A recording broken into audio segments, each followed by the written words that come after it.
Hello, and I wanted to welcome everybody to the AM&P webinar series. I'm Thomas Marsetti, the Associate Editor for AM&P's Signature Magazine. Today's presentation is one of the top rated from last year's AM&P conference, which is why we chose it, and given recent events, it seems particularly important. And so given that, we wanted to make sure we had a little extra time to talk about the more pandemic centric or related types of communications.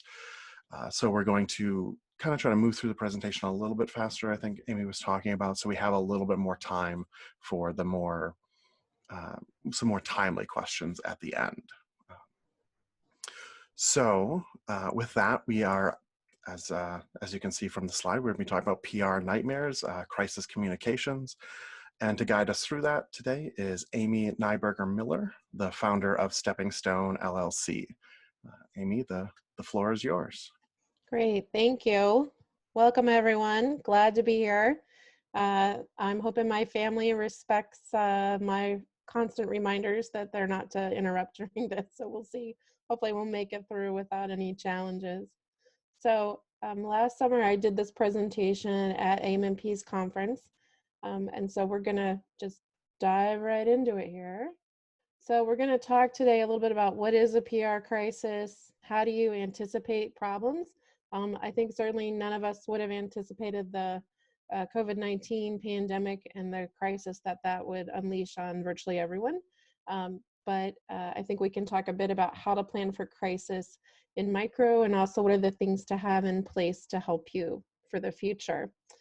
So we're going to talk a little bit about what you need in your folder to make your plans. And we're also going to talk about some real life scenarios from the past, and talk about things that have worked and maybe things that didn't work so well. So what's a crisis? It's anything that can damage your organization's reputation, anything that can cause people to lose their trust in you. And as we know all too well from lately, it's also any risk to the health, lives, or safety of your staff, your clients, your patients, your members, your providers, and your stakeholders. Those are all different forms of crisis. I think right now we're in such a global crisis that's kind of in the forefront of our minds for a lot of us. And we're trying to figure out how to get through personally, and also how to help steward our organizations through it. So lots of big challenges are facing everyone. So how do you know what's going to happen before it's going to happen? If you had told me in January, when I was planning out my year, I don't think I would have anticipated what I'd be doing now in May. So I think for a lot of people, sometimes crisis really is unpredictable. Generally, when I work with organizations, we talk about what are your vulnerabilities, and we make lists around things like, what are your policies for safety, especially if you work with children and adults or vulnerable population. Are those policies in place? Are they well socialized? Do people know about them? Are you doing regular training and certifications that are required? If you own property, what are the plans for a crisis at your property? Sometimes things go wrong with buildings, things go wrong with camps, with campuses. What are your plans for how to take care of the people who are on that property? And also, if you hold events, what are your plans for a crisis? What if something goes wrong at the hotel? I was once attending a conference away from home, and there was a fire alarm in the middle of the night, and everybody in the hotel had to leave the building. Fortunately, the hotel had it, pretty organized, but it was a little scary to have to sit outside in your pajamas for 3 hours while the firefighters were running around the hotel. When you own a property, when you're holding events, you're responsible. And so you have to think through, how do we keep people safe? And what are the plans in place so we know how to communicate effectively and in a quick way? I think it's also important to think about, remember to include people behaving badly. When I worked for an association, we held our annual conference out on the West Coast, and the mayor of the town where we were holding our conference actually a few months just before hit the local press in a big way, because he had been arrested for child sex crimes using his government computer from his office. And while that was playing out, because he was charged but not yet prosecuted, it was kind of a scare, we were kind of in a little bit of a crisis as to how to handle that.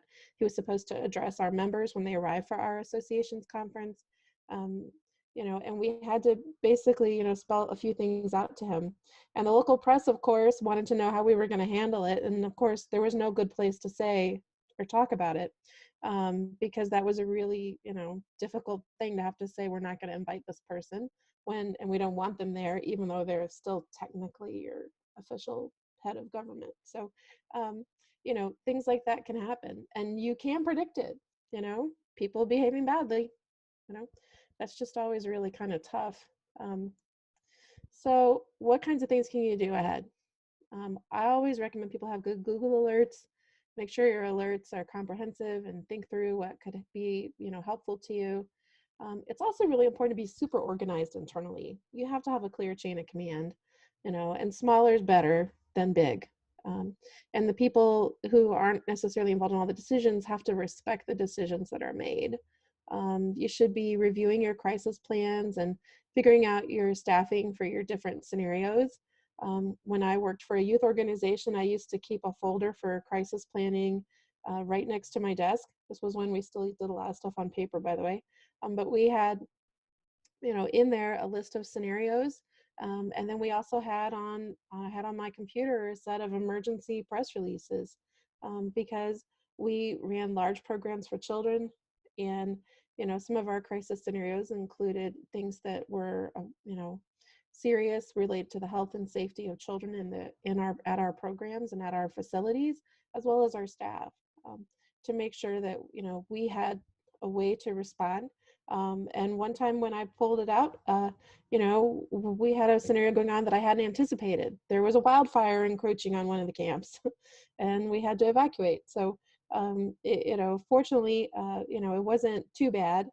Everybody left just fine and it was not a panic or anything and no one was hurt. But, that was certainly one I hadn't thought of, that a wildfire could approach. So you just don't know. We had a lot of hurricane plans because back then I worked in Florida.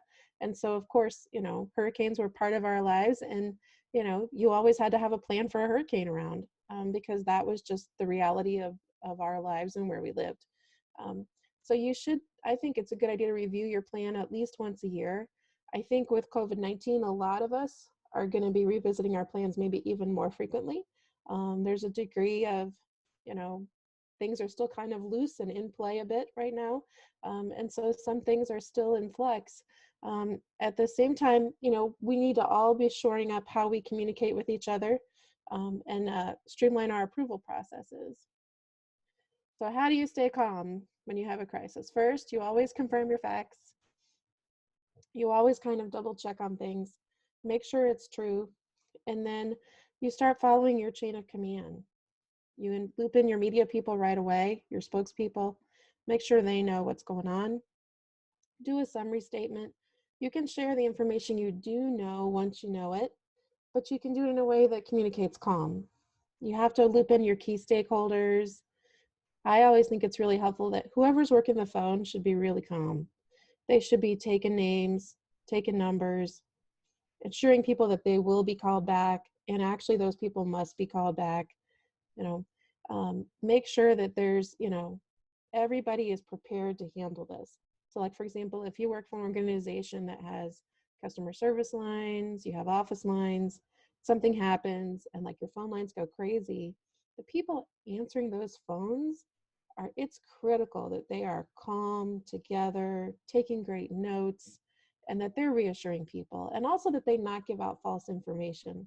So it's really important that you have information streams set up so you can get people all on the same page really fast. And that's a place I think that people struggle a lot, because sometimes organizations can be really big and cumbersome, and it's hard to, make decisions quickly and get all this information out. A lot of the communication people I know, they've been working 24/7 like crazy people since March. So because so much has changed. And so I think it's important to, revisit, how do we all communicate? How are we getting information out internally? Because if we can keep ourselves together, we're gonna function a lot better. If we become disjointed, though, it's so much tougher. So another thing is, what do you do about your social media accounts? the trolls, the people who go on every post and write the same crazy stuff. What do you do about that? Or the people who are there badgering you for information and maybe you don't have it yet. Or maybe something horrible's happened and you can't release certain information because you need to notify families, or you need to have some conversations internally first. The best thing you can do is try to get those people off your page. I know the temptation is to block, but if you can get them into your email, communicate to them with some compassion and say, hey, we hear your concern. We know you want to know about this. Write us an email about this. Somebody's going to respond to you, or we can give you a call, and we do hear you. I think just saying, the act of saying that will get other people to respond to the troll and say, hey, look, they're trying to be nice to you. And why do you keep posting this crazy stuff on here? I've seen that happen before. Always tough, though, to know what to do with some of those people. So how do you handle tone? This is tough. Situation's hard. People are stressed. It's very hard to keep good tone when you're stressed. The biggest thing is you should never, ever, ever lie, and you should always be honest. And of course, as a media person, I'm going to tell you, you should never, ever, ever say no comment, even if you really have nothing to say. There are ways to say you have nothing to say without saying no comment. It just makes you look so guilty. Bad idea to say it. There are sometimes organizations that kind of ignore the problem and act like it's going to go away. I have to admit, when everything happened with COVID-19, I had made plans for my family to go somewhere on a special trip right after our daughter's birthday at the end of March. And I was trying to figure out what to do. Like, should we cancel this? What would happen? And I was waiting to see if they would just close, because it was at the point where things were starting to close a lot. And so Disney World closed. And I thought, well, okay, surely these other people are going to close. They didn't close. And so I ended up spending 4 hours on the phone and canceling our trip and our plans. And they were still acting like everything was just fine. Hunky-dory, no problem. And I was like, this seems like a problem. And then, 2 days later, they finally closed and then offered full refunds. And at that point, I'd already paid the cancel fee. So, now every time I get an email from that company saying I should rebook, I'm like, I remember. And that's just one of those things. People will remember how you treated them when things are rough, and they're going to remember how you treat them during a crisis. They can be pretty accommodating, and pretty real. You do sometimes have to prioritize who to talk to first. If you're dealing with a crisis of health and safety, then obviously preserving health and safety, preserving life and safety come first. You're not going to deal with your phone calls at that point. You're going to evacuate the building and then deal with it. So, you do have to, I think, come up with what are the people that you need to talk to the most first, and then work your way down the list. And it's tough. And you have to be really clear. It's very easy, I think, especially for corporate, companies to kind of add some extra statements and things in. Try to be real, try to be a human. People relate to that. And they can understand too if you come out and say, look, here's the situation, here's what we know. And maybe there's some things we can't say yet, or that we just can't speculate on, and we're not going to. And that's hard sometimes for people to hear. People will pressure you. The media sometimes will push you a bit to try to get more information, because that's what they're trained to do, frankly. But, at the same time, if you're real and honest, people are going to remember that. They're going to remember who you are at the worst moments, and that's going to carry through. So let's keep going here. Some of the stuff you should have organized. Know how to update your own website. Know how to update your members area. Know your social media account passwords. Know who can do all this stuff. Who on the staff is trained. Who's cross-trained. All of that has to be in place before a crisis for you to be effective. When we had this crazy mad scramble, when people were shutting down their offices and starting to work from home and self-isolating, I think a lot of people got a big wake-up call about how offices operate and how siloed some of our information really is. In a real crisis, How do you call all your staff? How do you contact them? How do you get information out to all of them? Can you do it really quickly, or is there a cumbersome process to get to that? Do you have everybody's home phone and cell phone number? All of that information, you have to have available. Can people access their files at work from home? That's really important. I'm sorry, my Alexa seems to have decided to interrupt this call. Here we go. I think somebody's playing around with the Alexa downstairs.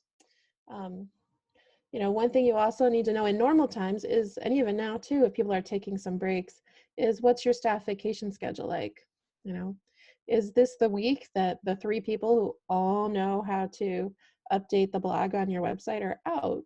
Well, that might not be good if that's where you want to post a statement really fast.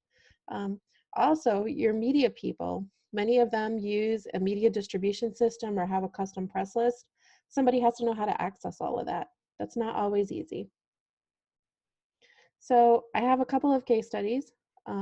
Many years ago, I worked for Florida 4-H. I referenced them a little bit earlier about when I talked about hurricanes.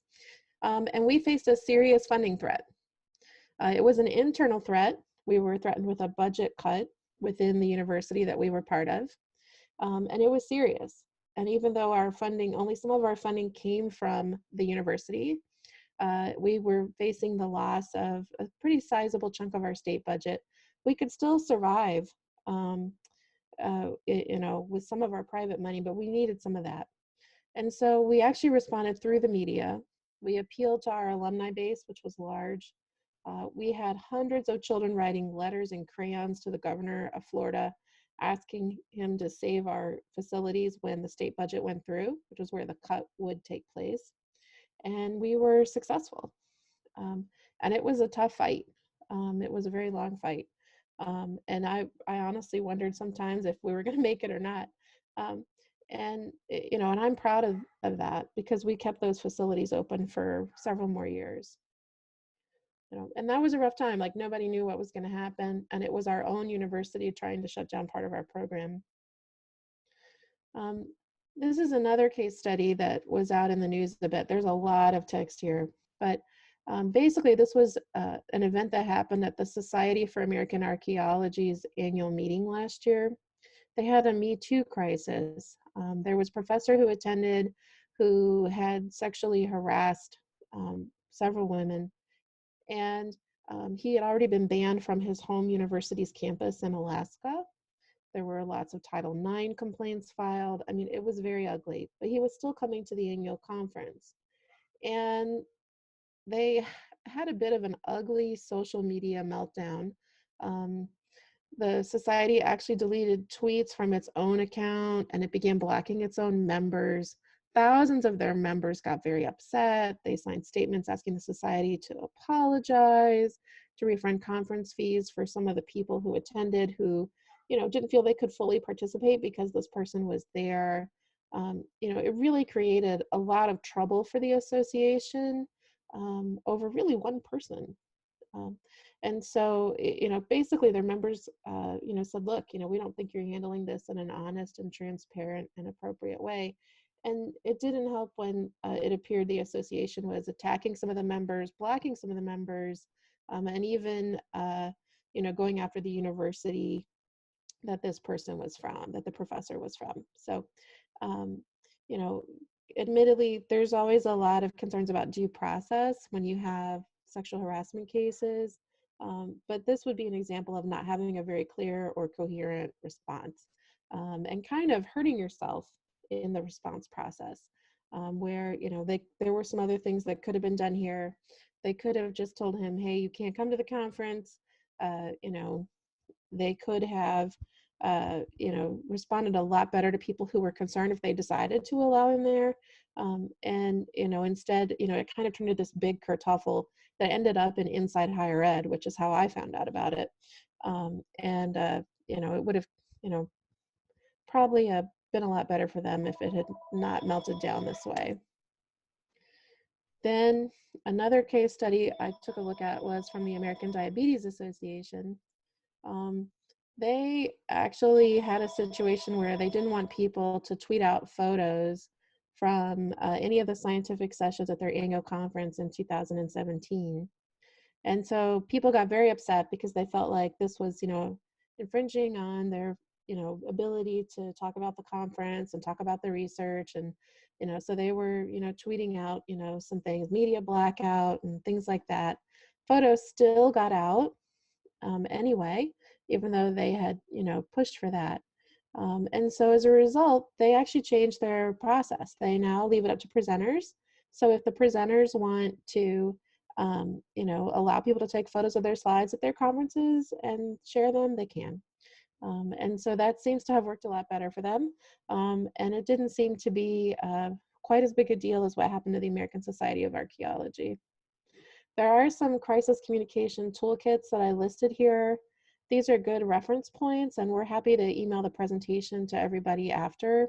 So if you want to, go through these are just some ones that I turned up that I thought had some good resources that might be helpful for people. So, COVID-19, what a big giant crisis for everybody. Even if I don't think anybody had this exact scenario in their plan, but I do think if somebody had a plan, it helped them respond better and faster. If you already had in place your decision-making lines, you already had in place your communication lines for people, you probably were going to be able to respond better at the, for this event than somebody who didn't, because you weren't going to be scrambling to try to come up with that information. I think the things that I've observed of who's been doing well and who hasn't been in communicating and all this, I think being honest and authentic still counts a lot. you know Being real with people and saying, look, our offices are closed, we can't handle that right now, we're not going to be able to do this part right now, we're all working from home, here's what we can do. Be real with people. Being authentic and honest, I think, still counts. For a lot of people, thinking on your feet was really important back in March. It still is, actually, because now, things are a little, questionable around how things are going to open up, where they're opening up. If you're an organization with people in different states, they may be under different government recommendations for whether they can, should still be sheltering in place or not, and what businesses will be like. And we're all kind of making some, guesses about how things are going to go in the future. And so thinking on your feet is still pretty important right now.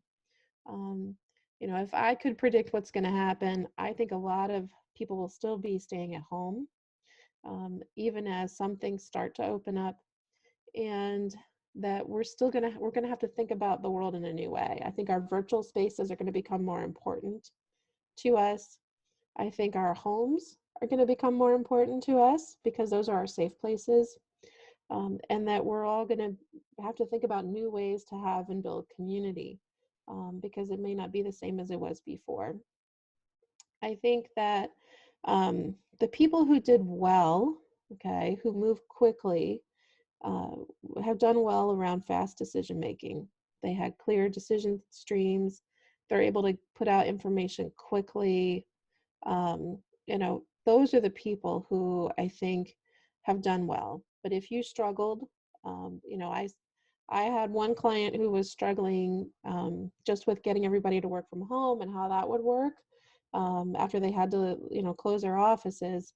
At the same time, that I had another client who was making decisions about layoffs already for their people because they knew they couldn't continue their programming in the way that they had been. So literally in the same week, I had one who was light years ahead of the other. The other one was still trying to figure out how to get everybody to work from home. So, very different scenarios. So I think the people who can make decisions fast have done better. I also think if empathy is very important. A lot of people, including employers and organizations, have had to give people terrible news. Whether it's about their employment, or maybe it's about canceling something. canceling events that people were looking forward to, um, having to, deliver bad news to people and to say, hey, everything we were counting on is not going to happen the way we thought, but now we can do something different. And so I think empathy goes a long way, acknowledging where people are at, that there are these losses, and yes, I mean, I have to admit, when I got the email from the Girl Scouts that my daughter's summer camp, for example, was canceled, I was really sad about it. I was probably sadder about it than she was, because to me, it was just another small loss for her, to have on top of other ones. And I do think that people notice when you acknowledge those losses in some way. That, because I talked to a couple of other moms, like, gosh, why does this bug me so much? I mean, I should be worried about making sure we have enough food to eat in a month, and why am I worried about summer camp? And the reality is, we can acknowledge small losses. I think you should also try to meet people's needs as quickly as you can. If you're able to, still manage programming and still get things done, try to get out there and do it. For many people, they've had to stand up virtual efforts very fast. I know for us, I've certainly taken note of, some of our different programs and things. My daughter takes Taekwondo, for example. Her studio had virtual classes running within a week. I was really impressed. Um, you know, a lot of people were not that fast at getting stuff out and getting things changed and done. Um, and so you will notice the people who are fast and the people who are trying to meet those needs really quickly. I think it's also really important to try to use this time to build up your social media. Now's the time. Your virtual communities are the place where people can gather. So now's the time to build up those email lists, to put out lots of content, to really engage with people on social, to be out there, because they're looking for you. At the same time, they're overwhelmed. Okay, they're overwhelmed by the news, they're overwhelmed by negative stuff going on. Maybe you can be a great distraction for that. But I think it's important to recognize where your niche is too. Like, you don't need to be the reference point for all things COVID-19 probably.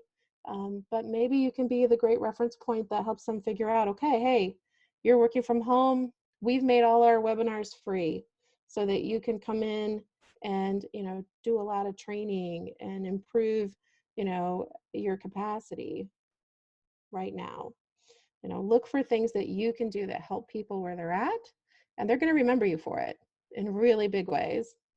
I also think it's important to send out different kinds of messages for different people. Segmentation's has always been really important. People like to know that you're talking to them and not to somebody else. So, you might need to write different messages for your employees versus your members versus, say, your vendors or the public, what you put up on your website. Think about how you can adjust your messaging a little bit to really speak to people with where they're at. I think some of this boils down to trying to make things a little easier for others. For example, if you notice, Disney closed their theme parks and stuff, but then they started doing a lot more on their channels. They started putting together special concerts on ABC. They started doing some stuff, releasing movies earlier. I think there's a recognition that, people are trying to get through. And what they're going to remember about Disney, hopefully, is that they did a few things to help them get through, And so if you look for ways to help the people you work with already get through, they're going to remember you for it later. They really will. So, and I don't pretend to know everything about crisis. I've worked a lot of crisis.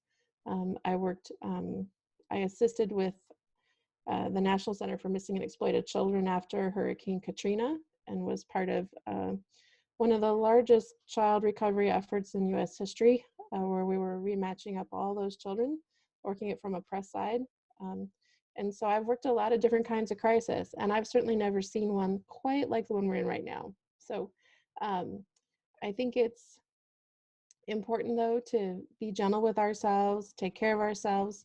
That's also something that we often don't tell people about crisis, frankly, is if you're going through a crisis, you need to plan time and space for the staff who are involved in some of the thick of it to really get some breaks, you know, especially with an event like this with COVID-19.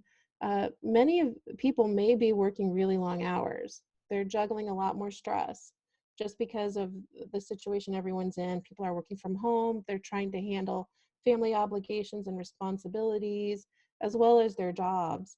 And so that adds a lot of stress onto people. And so I think it's also important to plan check-ins with your key people and plan that, you know, see what you can do to help them a little bit if you need to, if they need it and if they want it, you know, so that they can get some breaks. So Thomas, do we have any questions? We don't at the moment. Just a reminder, if anybody does have a question, you're going to want to go to the participant panel. There's a button at the bottom of your video screen for that. And then at the bottom of that panel, there should be a button to raise your hand. So if you have a question, go ahead and raise your hand, and I will call on you as I see the hands pop up. As we're transitioning here into the Q&A about, I guess particularly about COVID at this point, one of the things that you mentioned was the importance of honesty and just kind of actually really communicating what is actually happening. But I think a lot of us know that maybe our boards don't always want us to do that. So what kind of advice do you give to either to the board or to a staff that's working with a board that doesn't want to just put everything out there? They want to put the positive spin on things or downplay the negatives. Like how do you communicate the importance of that to those folks? Well, I mean, I've worked in public relations for a long time, and you know, that's kind of a pretty common concern. You know, people always want to paint the rosiest picture possible. I I think you have to be real, but you also don't have to show all your dirty laundry. Okay, you know, you should be honest. You know, if you're really in like a massive financial crisis and you're going to have to close in 3 weeks and you're not going to be able to pay people, like that's something you have to get honest about. Okay, if you know, if you can't, you know, for example, judge all your contest entries that came in, you know, because nobody can go to the office and they're bulky and nobody can take all that stuff home and you have to delay your contest. I mean, you can't, and people are asking, hey, when's this going to happen? You guys said you were going to announce it by, you know, April 15th. Well, you know, you need to be honest and say, hey, you know, we've had some extenuating circumstances here. We're not going to be able to finish the judging until, you know, we're able to get back in the office. And right now that's not going to happen for several weeks. And, you know, and just be honest with people. I mean, and I think you also have to talk to people who only want you to show an, you know, a super rosy picture to the point that it's distorting information. I think you have to kind of call that out a little bit. Like you shouldn't distort information. You don't have to say everything, but you know, you should at least, you know, talk with them and say, look, you know, people will pick up on the fact that this is not all rosy, and you know, let's talk about the things that we can talk about. Okay, find the things that are good that you can say, and then just say less about the bad stuff. Okay, you know, I mean, that's one way to handle it, so that everybody's happy. You keep your board happy, you keep your ethics happy, and you know, hopefully you keep people informed. Great, great. So actually, Carla has a question. I know, Okay. Carla, you put it into the text, but I'd say if you would like to Sure. go. Can you hear me? Yep. Okay, great.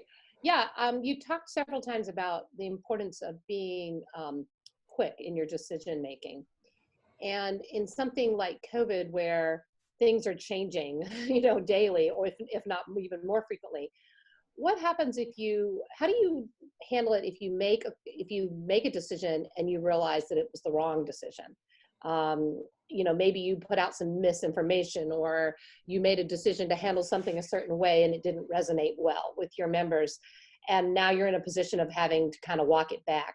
How do you retain, you know, trust and get people's, you know, yeah, how do you retain your trust, I guess is the best way. I mean, I think you just explain what happened. You know, I mean, most people are reasonable, and I know they often behave in unreasonable ways, but most people at the end of the day are reasonable. And, you can walk it back and say, look, we made the best decision we could with the information we had at that time. Now the circumstances have changed and we feel it's best to take a different approach on this, and that's for our benefit. And then explain what the benefits are, whatever they are, so that they can understand. I know for a lot of associations, it's also been really tough to consider what to do with their annual meetings, and that's a huge factor for many of them, also because it affects their revenue stream. And it's also, frankly, where so much of association life happens. It's where you see people, it's where you visit, it's where you might job interview. So, those meetings are really important. And so a lot of people have had to make really tough decisions about, should they cancel these meetings? What should happen? Do we provide refunds? And there's enormous contractual obligations that come into play too, with event venues and other things. And I have heard of definitely some, grousing around about, people worried about, their meetings being canceled and how that will work. And I'm not always sure that people understand like the seriousness of having to cancel a meeting, that there's contracts in play, that it could bankrupt some associations if they had to if they cancel their meetings, and if they do that. And so they're not decisions people make lightly. And so I think helping people understand like where you're coming from and, hey, here's the reasons we had to change on this, that's really important. So. Okay, thanks. Great. Ernie had a question for us. Do you want to? Oh, look, there's everyone. Oh, sure. And thanks. This has been really informative. So I actually had two different questions, but probably the more prominent of the two was, you had mentioned that association members can be informed using the social media tools and the platform. And I think that's a really great idea because you can get that information out quickly and timely. But we know that there's a lot of some older members who may not be as affluent in those platforms. And if that is the case for some of these associations, do you have any recommendations on how to handle communications outside of that, possibly through their main website or otherwise? Well, I think one of the big challenges is if people aren't on your social, they're often not on your website too. So it really is hard when you have older members sometimes who maybe don't want to use those technologies as much. I would think there's a few different things you could do. One is you could try doing something simple like postcards, for example. Get postcards printed and shipped directly through a mail house and have them go out to all your members. Some people are, I think, a little concerned about the mail, but most people are still getting mail. So, that's one way to inform those older members, or at least let them know like, hey, we do have this special information up on our website. Here's how you can get to it easily. Do try to get there. Like if you think they're just people who don't go there very often, but you want to stay in touch, that's, certainly a good option. And quite frankly, so many people are at home. More people are going to be able to pick up the phone now. Before all this happened, you could make calls and 90% of the people would never answer you. Now you can make calls and a lot of the people will answer the phone. So if you have contact information for them, that's also an option. And if you have the time to do it, do some quick calls and check in on a few people. And, quite often, we often know who are the key members to call, like the ones that talk to all the other ones. And so call them first.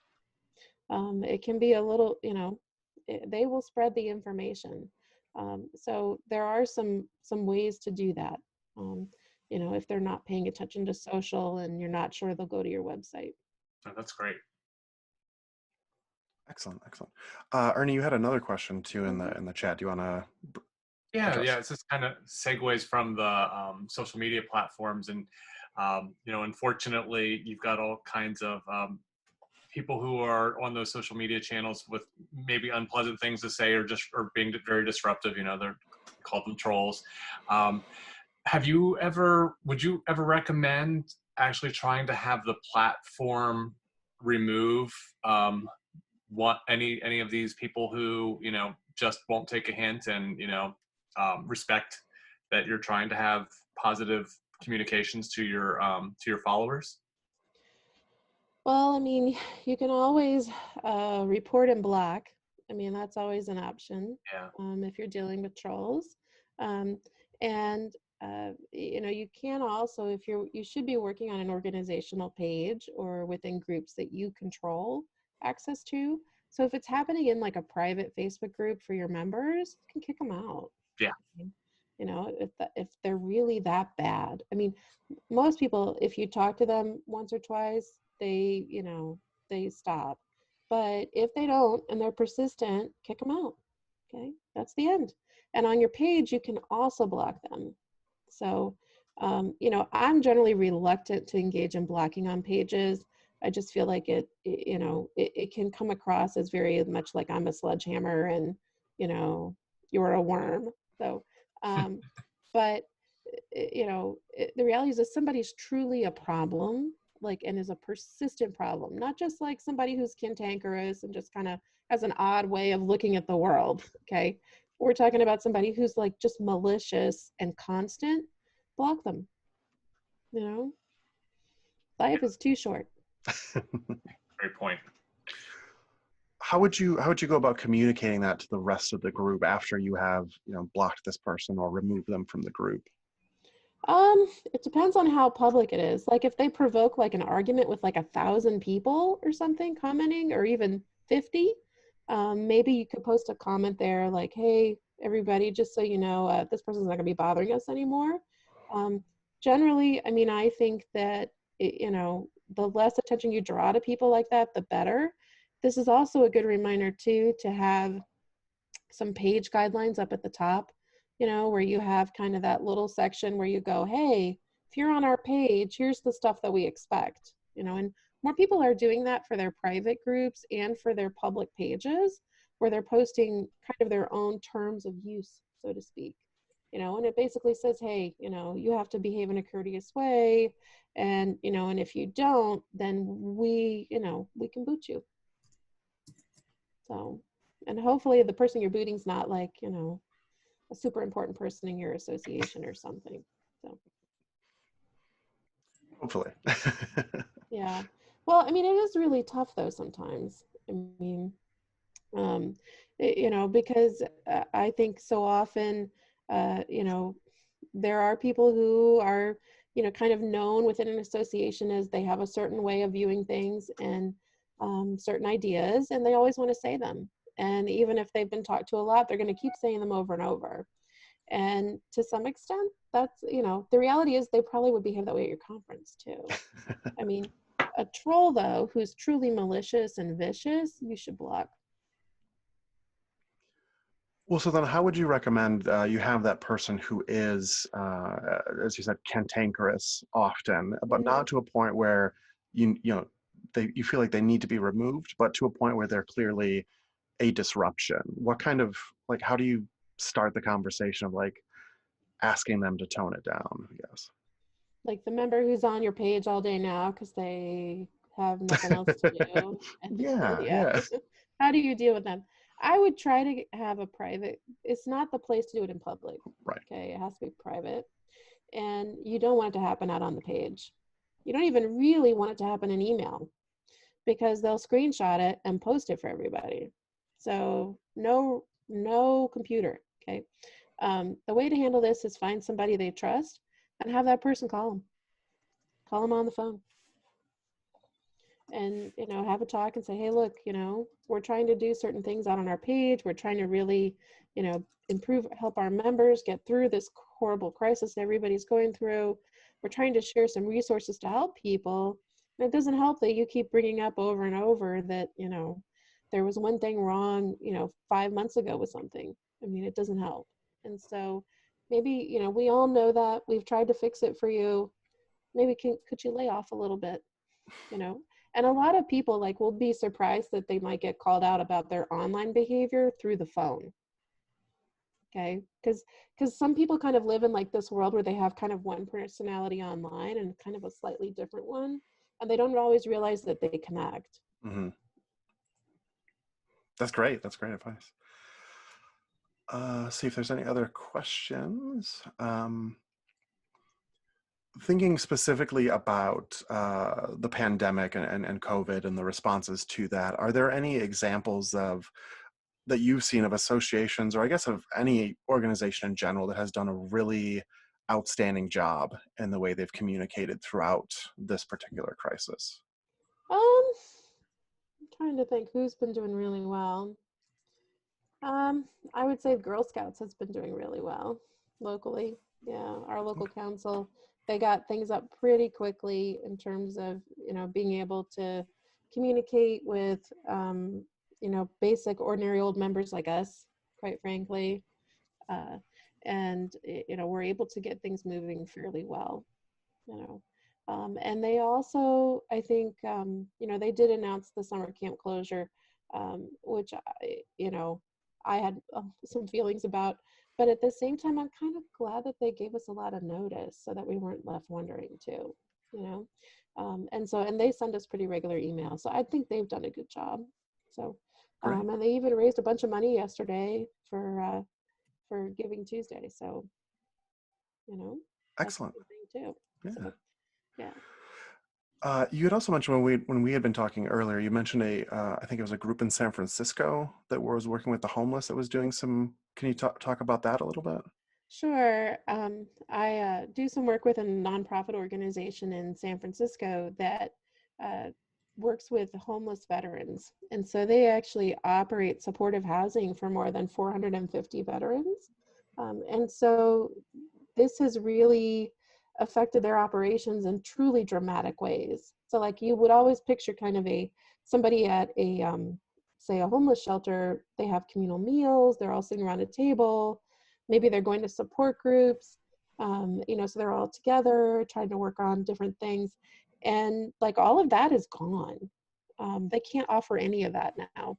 And so it's very much more about, how do you offer your programs and how do you take care of all these people, okay, who are living in housing, supportive housing, who are kind of trying to get, different issues under control in their lives. And how do you keep offering services? How do you keep providing services? How do you provide food? So for example, all the food now is boxed meals. That's it. There's no people sitting together in a dining hall or a cafeteria type setting anymore.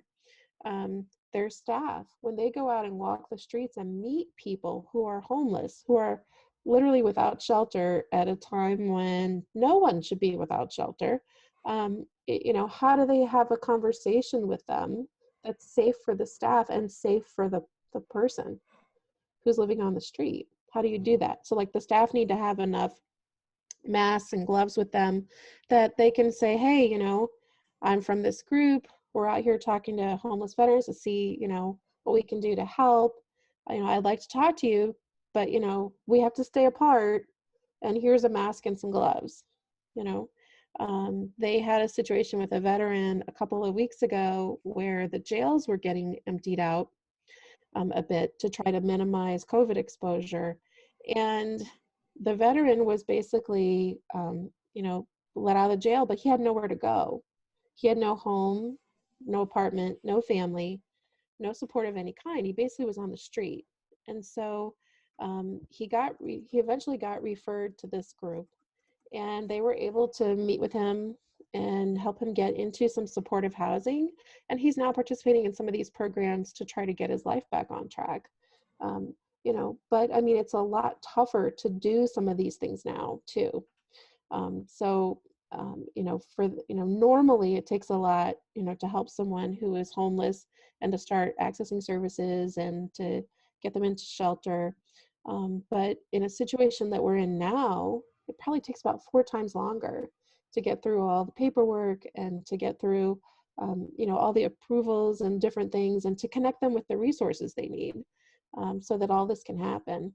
And so those are big challenges for organizations. And I'm continually impressed that, here's this nonprofit and they're kind of scrappy and, they're just kind of dealing, and some of their staff are working from home, and the people who have to work at, the housing units and stuff, they have to wear protective equipment, and they have to, they're there, and they have to put in place some, rules and things to, try to keep everybody safe. And that's really tough sometimes. So, they've seemed to have been doing a really great job. And they just put out a really nice newsletter. They put out a video, and, they're doing some pretty amazing things, I think, in difficult circumstances. Great, great. So we do have, I think, time for one more quick question if anybody has one. And it looks like maybe not. You have done a fantastic job of presenting and answering the questions, so that is probably why there's no more questions. I don't know. No, you did. Thank you very much for taking the time to present this today. It was a fantastic session, a lot of great information. And thank you to everybody who attended. If you have any follow-up questions, well, I'm sure we'll be happy to answer them as we go along. As Amy mentioned, we will be emailing the presentation along with a link to this video, so you can get it to some of the resources in the presentation. So, Amy, if there's anything else you want to say to end on. Well, everybody, I hope everyone stays safe out there, and, try to keep those contact lists up to date, and try to get your processes in place. You never quite know what your next crisis will be sometimes, but, if you have some of those pieces in place, it's going to be a little easier for you. That's great. I think that's a great place to end. So thank you, everybody. Enjoy the rest of your day. And as Amy said, stay safe. Thanks, everyone.